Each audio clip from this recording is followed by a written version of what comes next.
Hello students, today I am starting with exercise 7.4. Question number 1 is, on my last birthday I weighted 40 kilogram. मेरे last birthday पे जो मेरा वज़न था वो 40 किलो था. If I put on m kilogram, यदि मैंने m किलोग्राम वज़न अपना बढ़ा लिया है एक साल बाद, तो what is my present weight. तो मेरा प्रेजेंट वेट क्या है, तो मतलब अभी मेरा वज़न कितना होगा. आपका लास्ट ईयर में जो बर्थडे था, जो आपका लास्ट बर्थडे था, उसमें जो आपका वेट है वो 40 किलोग्राम है. उसने कहा जो मेरा वेट था लास्ट बर्थडे पे वो 40 किलोग्राम था और एक साल बाद मैंने m किलोग्राम वेट अपना बढ़ा लिया है, तो मेरा प्रेजेंट वेट कितना है. अगर आपका लास्ट बर्थडे पे जो आपका वेट है, मान लो वो 30 किलो था और एक साल बाद आपने एक साल बाद यानी कि आपने अपना जो वज़न है वो 3 किलो बढ़ा लिया है, तो आपका वेट अब कितना हो गया.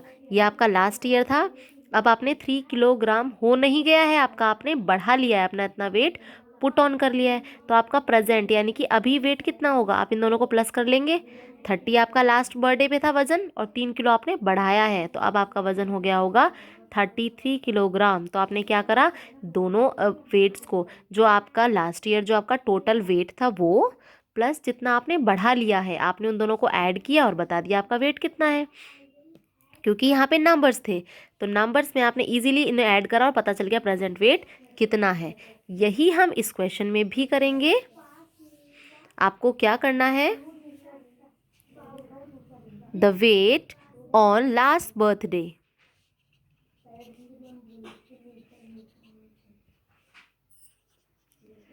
The weight on last birthday.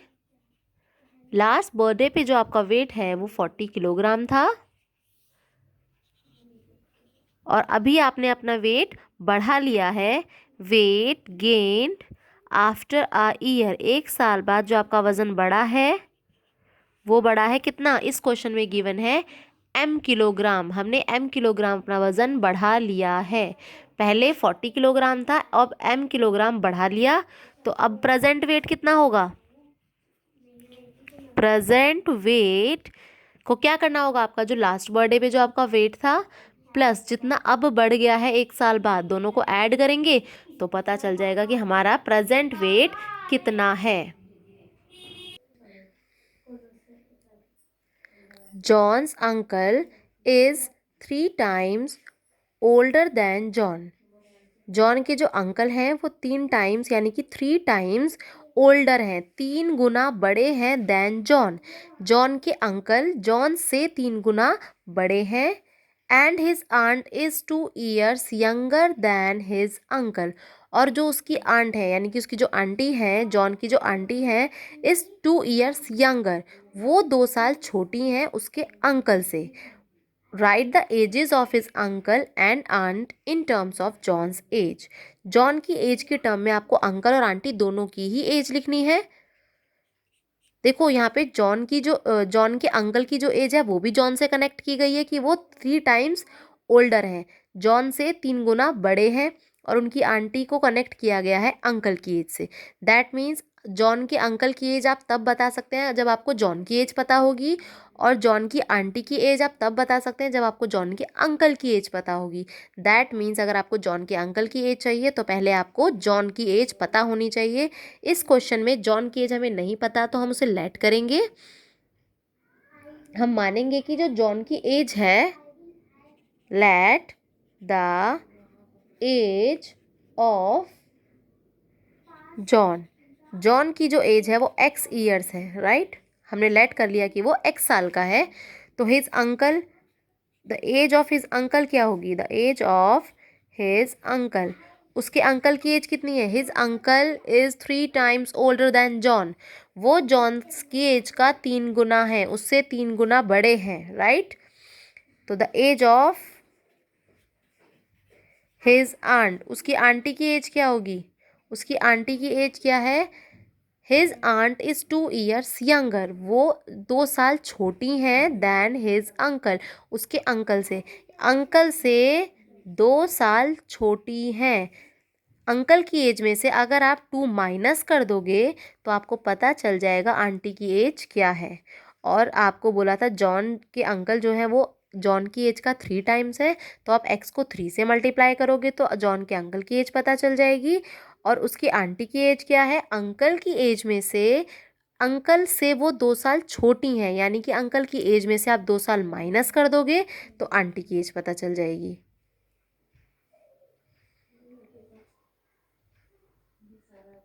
तो ये आपकी आंटी और अंकल दोनों की ही एज हो जाएंगी जॉन की एज की टर्म में। जॉन की एज x है तो x की टर्म में ही अंकल की एज गिवन है, नाउ x की ही टर्म में आंटी की एज भी बताई गई है, तो जॉन की एज की टर्म में अंकल और आंटी दोनों की एज आ गई है। Question number 4, a class with p students has planned has planned a picnic has planned a picnic. उन्होंने एक क्लास में पी स्टूडेंट्स हैं और उन्होंने एक पिकनिक को प्लान किया है, पिकनिक जाने का प्लान किया है।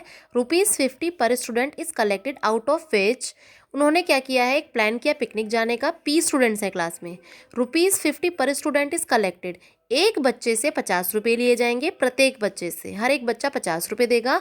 Out of which ₹1800 is paid in advance for transport, जिसमें से 1800 रुपये एडवांस में ट्रांसपोर्ट वाले को एडवांस में आप पे कर देंगे। How much money is left with them to spend on other items, तो कितने पैसे बचेंगे जो आपको दूसरे आइटम्स पर खर्च करने हैं। राइट, एक क्लास में पी बच्चे हैं, अ क्लास विद पी स्टूडेंट्स, एक क्लास में पी बच्चे हैं और उन्होंने पिकनिक जाने का प्लान किया है। ₹50 एक बच्चे से लिए जाएंगे पिकनिक के लिए, यानी कि ₹50 पर स्टूडेंट से कलेक्ट किया जाएगा, हर एक बच्चा 50-50 रुपये देगा, जिसमें से 1800 रुपये जो है वो ट्रांसपोर्ट के लिए एडवांस में पे कर दिए जाते हैं। हाउ मच मनी, तो बताने कितने पैसे बचेंगे जो अदर आइटम्स पे खर्च होंगे, क्योंकि 1800 रुपये तो ट्रांसपोर्ट में खर्च हो जाएंगे, बाकी कितना अमाउंट बचेगा। सबसे पहले क्लास में टोटल स्टूडेंट्स कितने हैं, टोटल स्टूडेंट्स पी स्टूडेंट्स हैं। Money collected from each student, एक बच्चे से कितने पैसे ले रहे हैं, money collected from each student, एक बच्चे से कितने रुपए इकट्ठे कर रहे हैं, 50 रुपये। राइट, एक बच्चे से 50 रुपये इकट्ठे होंगे, टोटल मनी कितनी कलेक्टेड हो जाएगी, ये तो एक बच्चे देगा 50 रुपये, टोटल मनी कलेक्टेड, टोटल पैसे कितने कलेक्ट होंगे, एक बच्चा 50 रुपये देगा, लेकिन क्लास में टोटल पी स्टूडेंट्स हैं, यानी कि टोटल अमाउंट होगा 50 इंटू पी। अगर आपको टोटल अमाउंट निकालना है तो आपको टोटल नंबर ऑफ स्टूडेंट से जो एक बच्चा अमाउंट देगा, money collected from each student से मल्टीप्लाई करना है, आपको पता चल जाएगा टोटल अमाउंट कितना आएगा, टोटल अमाउंट आएगा 50p। अब आपको बताना है मनी पेड फॉर ट्रांसपोर्ट कितनी है, money paid for transport, transport के लिए कितने मनी पे की है, 1800। राइट, नाउ लेफ्ट मनी, कितने पैसे बचेंगे ट्रांसपोर्ट में खर्चा करने के बाद, आपके पास कितने पैसे बचेंगे फॉर अदर आइटम्स के लिए। टोटल कितने पैसे कलेक्ट हुए हैं बच्चों से, 50p, उसमें से माइनस कर दो ट्रांसपोर्ट का अमाउंट, तो ये वो अमाउंट है जो बचेगा, क्योंकि 50p में से आप 1800 माइनस कर दोगे तो आपको पता चल जाएगा जो अमाउंट बचेगा माइनस करके वो आपकी लेफ्ट मनी होगी, वो ही ऑन अदर आइटम्स पर आपको खर्च करने हैं। राइट, सबसे पहले total students P, money collected from each student 50 rupees, total money में आपको क्या करना होता है, टोटल नंबर ऑफ स्टूडेंट्स को money collected from each student से मल्टीप्लाई करोगे, टोटल मनी पता चल जाएगी। टोटल मनी में से 1800 रुपये आपने ट्रांसपोर्ट वाले को पे कर दिए हैं, दैट मीन्स आप माइनस कर देंगे, माइनस करने के बाद जो आंसर आएगा that is left money. Right,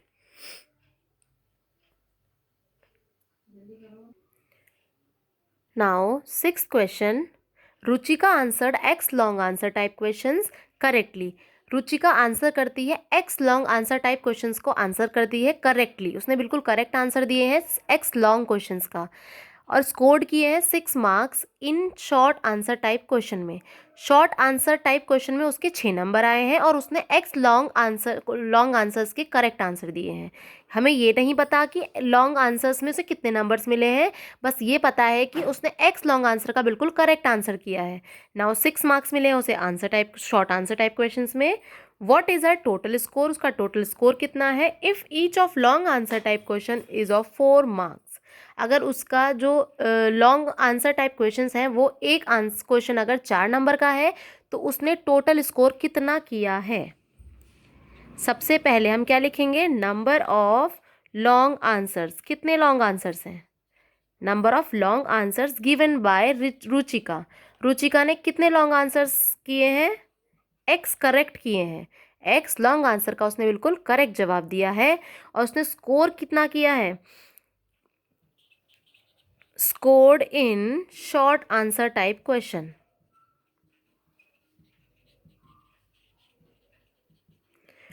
short answer type question में उसने कितना स्कोर किया है, 6 मार्क्स।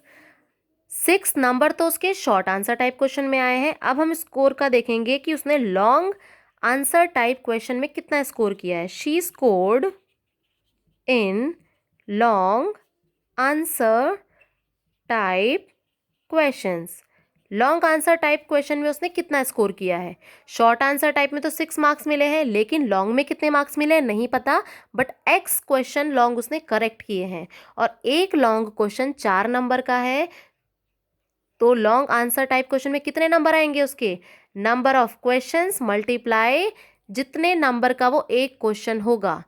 ईच लॉन्ग क्वेश्चन कितने नंबर का है, 4 मार्क्स का। तो आप एक लॉन्ग क्वेश्चन 4 नंबर का है और उसने एक्स करेक्ट किए हैं तो उसका टोटल मार्क्स 4x।